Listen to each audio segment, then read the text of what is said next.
जी दोस्तों अस्सलाम वालेकुम नेकापुरा सियालकोट पिजन ते मोहम्मद अरशद ਤੁਹਾਡੀ ਖidmat 'ਚ ਹਾਜ਼ਰ ਹੈ ਜਨਾਬ ਇੱਕ ਨਵੀਂ ਵੀਡੀਓ ਦੇ ਨਾਲ।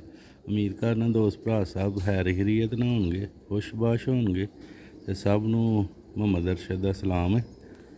अस्सलाम वालेकुम। ठीक है तो दोस्तों अज तुहानू चूही मादी ते चूहे कबूतर का शौक करवाने जरा करीचे पिया दा ते इंशाअल्लाह ताला उम्मीद करना दोस्तों वीडियो अच्छी लगी लाइक करियो शेयर करियो। है नहीं जनाब चूहे कबूतर ते मादी तो मैं क्या चलो दोस्तों वीडियो शेयर करिए। इंशाअल्लाह मादी का शौक करोगे मज़ा आएगा तो चैनल सबसक्राइब जरूर करियो।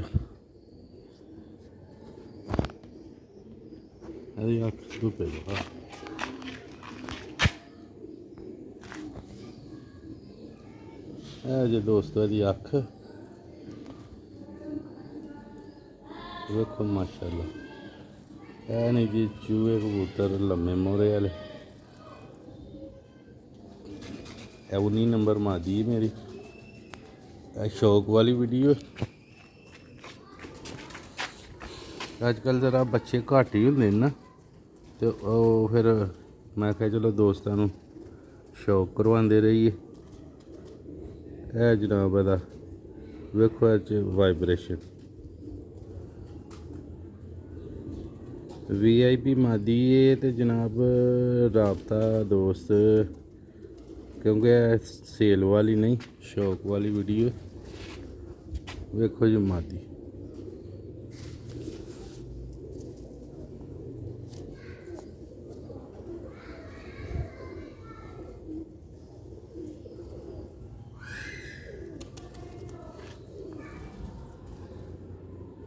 बैलेंस वाले कबूतर शायद तुहानू कल वीडियो च कबूतर का शौक करवाया।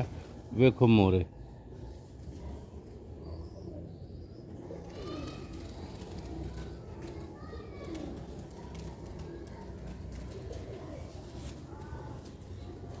है जी एदा पंजा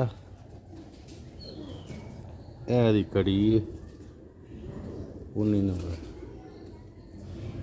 दोस्तों शौक वाली वीडियो है तो तुहानू नर का भी शौक करवाने तो इंशाअल्लाह उम्मीद करना। वेखो कासे मोरे घट ही दोस्त इंज दे कबूतरों का शौक करवाएंगे तुहानू जो नेकापुरा सियालकोट पिजन करवांदा।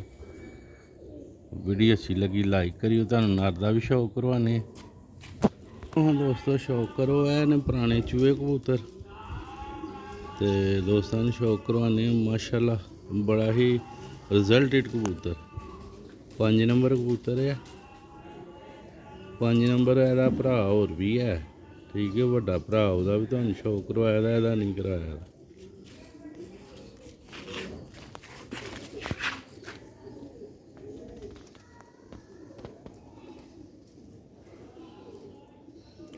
जरूरी मोहरा लम्मा होए या ना होए चूहे कबूतर की खास निशानी होंगी मूँह खिच्चिया होंदा कबूतर का।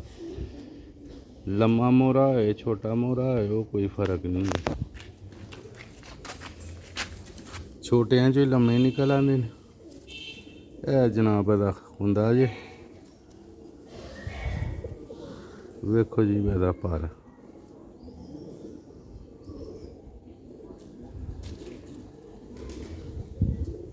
रिजल्ट चूहे कबूतर कुंदा इंज जोर ला के खोलना पैंदा है जी दुम कबूतर ने जरा बारिश होई दी है ना। है 5 नंबर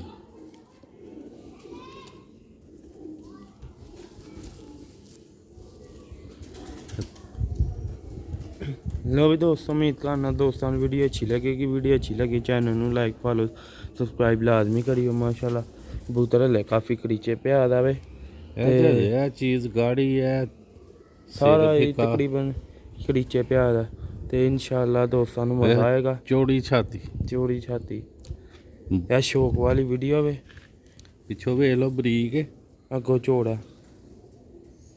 लो भी दोस्तों नेकापुरा सियालकोट पिजन अगली वीडियो से ज़्यादा चाहता तो आवाज़ याद रखना लाइक फॉलो करते रहो। अस्सलाम वालेकुम।